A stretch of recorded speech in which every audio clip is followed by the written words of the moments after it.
I don't think hell exists. I happen to believe in life after death, but I don't think it's got a thing to do with reward and punishment. Religion is always in the control business.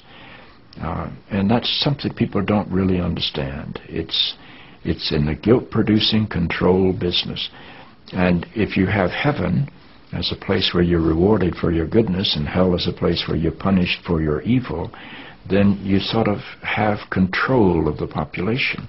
And so they create this fiery place, which has quite literally scared the hell out of a lot of people throughout Christian history. Mm-hmm. And it's part of a control tactic. But wait a minute, you're saying that hell, the idea of a place under the earth or somewhere where you're tormented for an eternity, is actually an invention of the church? I think the church fired its furnaces hotter than anybody else. But I think there's a sense in most religious life of reward and punishment in some form.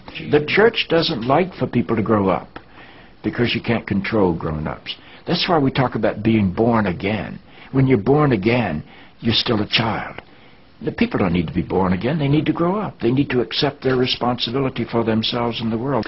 What do you make of the theology, which is quite prominent these days in America, which is that there is one guaranteed way not to go to hell, and that is to accept Jesus as your personal Savior? Yeah, I grew up in that tradition.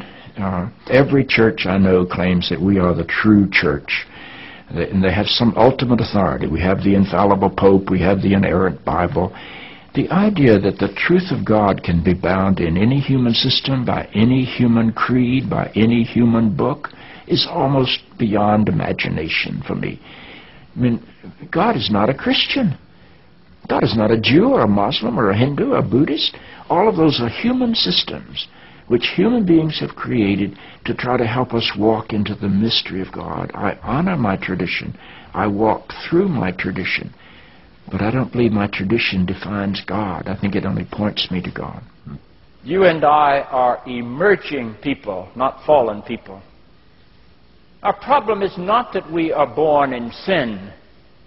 Our problem is we do not yet know how to achieve being fully human.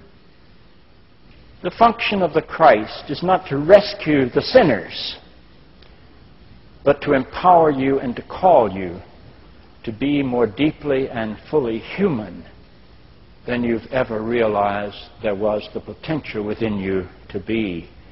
Maybe salvation needs to be conveyed in terms of enhancing your humanity rather than rescuing you from it. Life is a startling and wondrous experience. And eventually, I think we're going to discover that God is unfolding through the life of our consciousness and our self-consciousness, and is not a parent figure up in the sky.